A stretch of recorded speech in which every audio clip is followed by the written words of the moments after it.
David, are you an atheist? Yes. When did you become an atheist? Around age 12. Believing in God makes no sense. To me, it's the dumbest thing. It's for people that can't accept the fact that they're going to die and rot in the ground like I'm going to do, and it gives them some relief from that thought, because it's not the nicest thought in the world. Are you an atheist? Yes. Yes, I am. Yes. Yes. Yes, sir. Are you an atheist? I am. Yeah, I'm an atheist. Yes, I am. Alex, do you believe in God's existence? No, I do not. How long have you been an atheist? I would say probably since I was about 15 years old. So you don't believe in the existence of God? No, not really. What happened when you were 15? I started questioning things, and I really just started to think about the logic behind everything. For the most part, we are not shown the evidence for there being a higher power. If we were, I almost guarantee that almost every atheist would immediately agree to there being a higher power. Are you atheists? Yes. Why? Well, I just haven't seen enough evidence, I suppose. I grew up in a Christian family, and just over the few years during high school and as I grew up, I just realized that there wasn't a lot of evidence to support that belief system. Are you open to evidence? I think I am open to evidence. It just would have to be extraordinarily compelling, like out of this world compelling. If you could be given evidence, reasonable evidence, would you listen to it? Yeah, I would. You're someone who has no faith or no belief in a higher power or a creator, but if you were shown evidence, you would change your mind because you're open. Absolutely. Flick through the pages of the book I just put on your lap, look at the color pictures, and I'll ask you a question.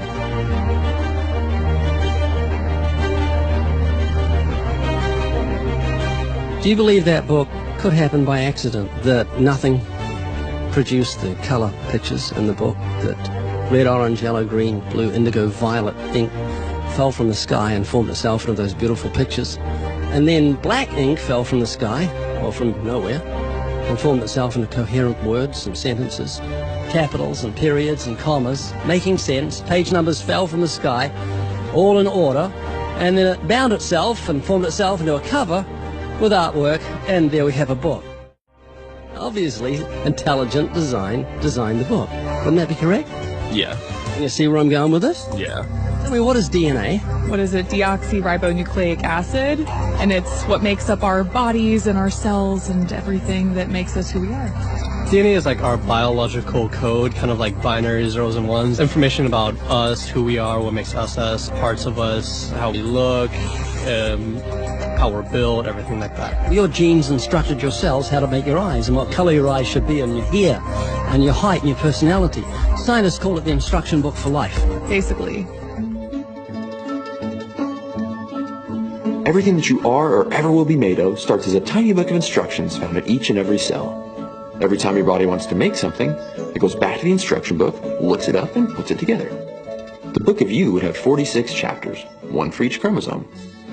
Each of our book's 46 chapters is between 48 and 250 million letters long. That's 3.2 billion letters total. This is the secret language of DNA. This is the book of life. Instruction book for life. Yes. Instruction book for life. Yes.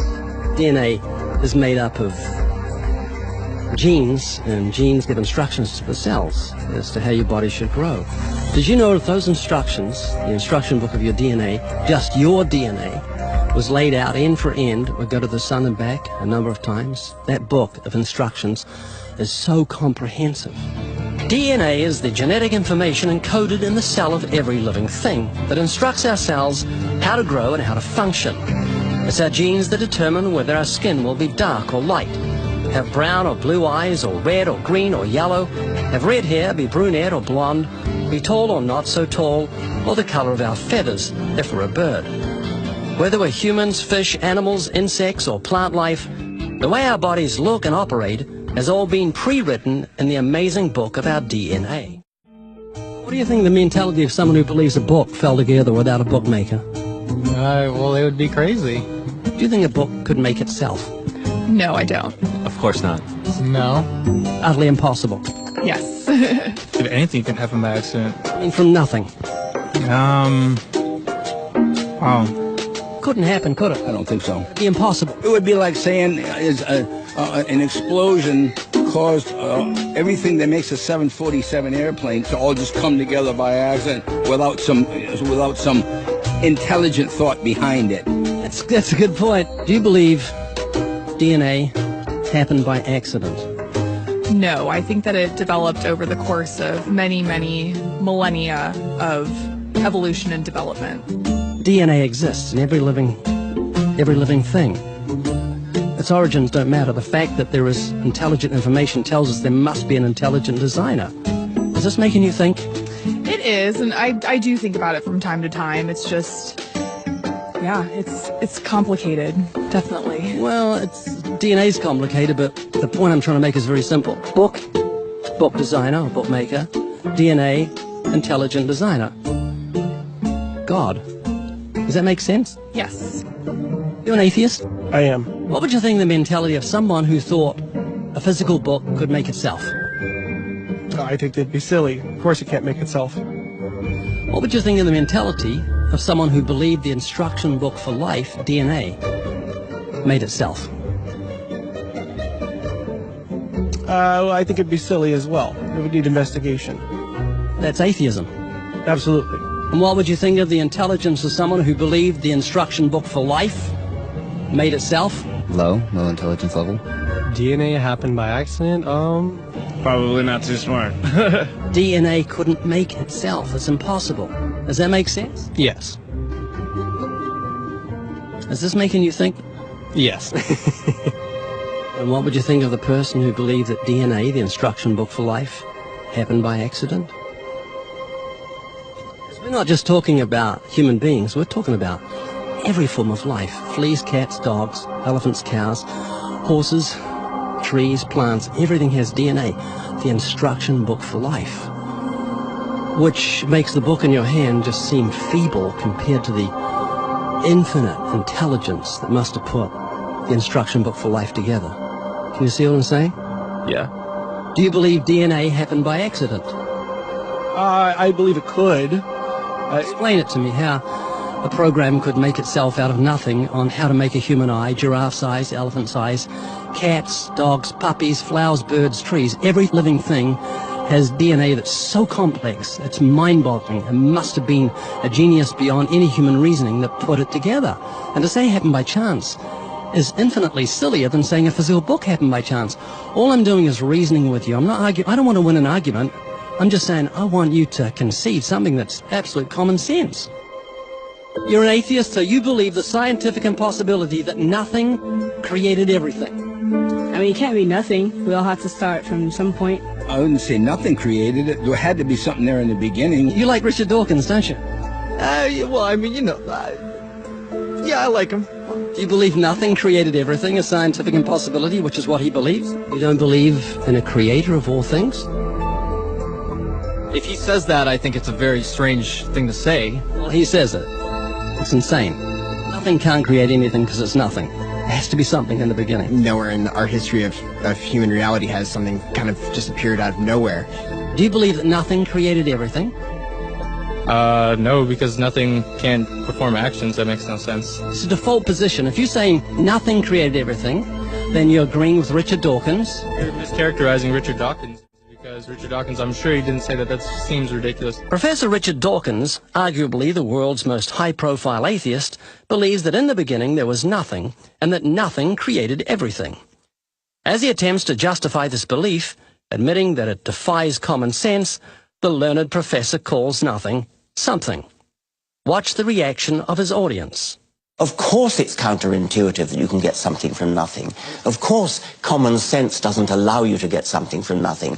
That's why it's interesting. It's got to be interesting in order to give rise to the universe at all. Something pretty mysterious had to give rise to the origin of the universe. It's exactly what's meant by nothing, but whatever it is, it's very, very simple. And why is that funny? Well, I think it's a bit funny to be trying to define nothing.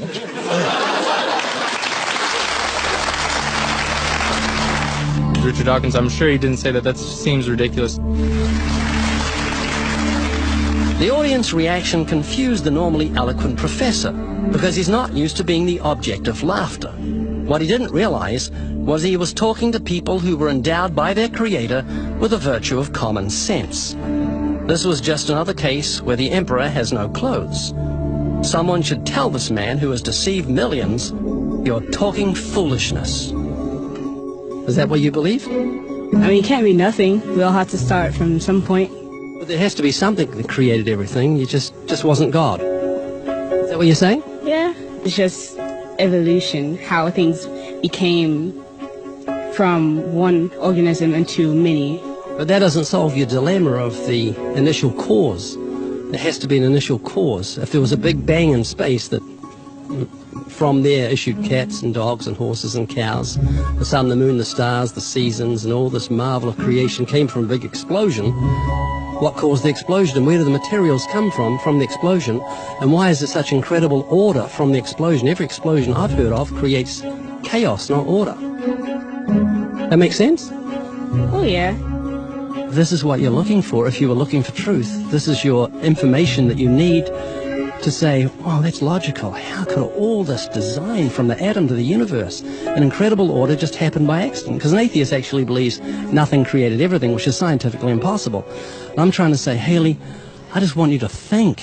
You're not just a blob of nothing, but it came from an explosion that created order, which is against nature. That means that you've got purpose and meaning in the universe. So it's not altogether bad news.